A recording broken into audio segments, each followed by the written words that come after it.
মসজিদে কাহারো রিংটোন বেজে উঠলে মুসল্লিদের করণীয় কি, এই প্রশ্নের উত্তরটা আমরা এভাবে জানব। মানুষকে আরবিতে বলা হয় ইনসান। ইনসান এই শব্দটা নিসিয়ানুন থেকে নির্গত হয়েছে, যার অর্থ হলো ভুল।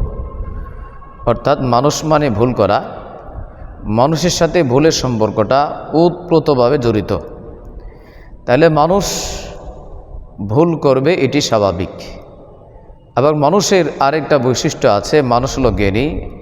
আল্লাহ রাব্বুল আলামিন মহাগ্রন্থ আল কোরআনের বিভিন্ন জায়গায় বলেছেন লিকওমি ইয়াকিলুন, লিউলিন নুহা, লিউলিল আলবা, এগুলো মানুষের ক্ষেত্রেই প্রয়োগ করেছেন। অর্থাৎ এক কথায় মানুষ হলো জ্ঞানী। এবার আসুন মূল কথায়। আল্লাহ তাআলার ঘর মসজিদ পৃথিবীতে শ্রেষ্ঠতম একটা জায়গা। রাসূলুল্লাহ সাল্লাল্লাহু আলাইহি ওয়াসাল্লাম ইরশাদ করেন, আহাব্বুল বিলাদি ইলাল্লাহি মাসাজিদুহা, সবচেয়ে প্রিয় জায়গা, দামি জায়গা হলো আল্লাহ তাআলার ঘর মসজিদ।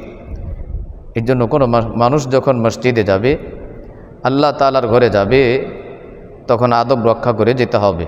হইচই হট্টগোল শোরগোল করা যাবে না, দুনিয়াবি কোনো কথাবার্তা বলা যাবে না।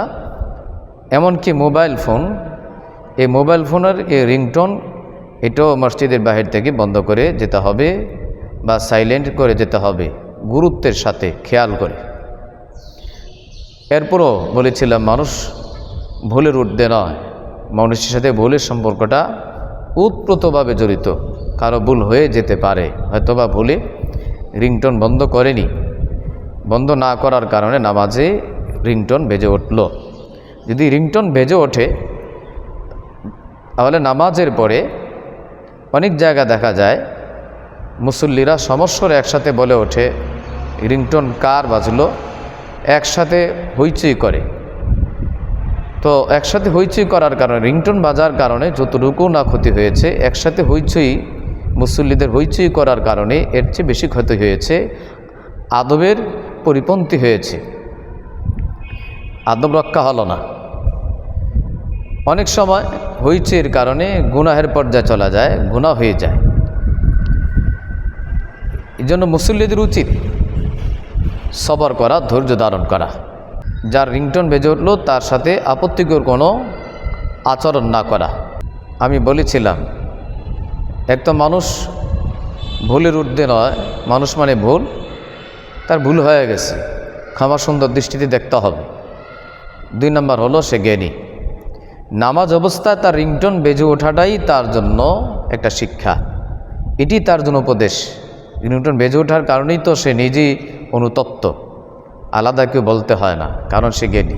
এই জন্য বাকি মুসল্লিদের করণীয় হলো ধৈর্য ধারণ করা, আপত্তিকর কোনো মন্তব্য না করা, কষ্ট পায় এমন কোনো মন্তব্য না করা, মসজিদের আদবের খেলাফ যেন না হয় ওইদিকে দৃষ্টি রাখা। যেমন ফতোয়া আলমগীরির 5 নম্বর খণ্ড 321 নম্বর পৃষ্ঠায় আছে, আসাদিসু আল্লাহ ইউরফা ফিহি সৌতু মিন গায়রি যিকরিল্লাহ, মসজিদে আল্লাহ তাআলার জিকির ছাড়া অন্য কিছু জোরে বলা যাবে না। তাই রিংটোন বেজে ওঠা যেমন কাম্য নয়, মুসল্লিদের সমস্বরে একসাথে চিৎকার করে ধমকানো বা শোরগোল করা, ওটাও কাম্য নয়। আল্লাহ তাআলা আমাদের সবাইকে বুঝার, আমল করার তৌফিক দান করেন।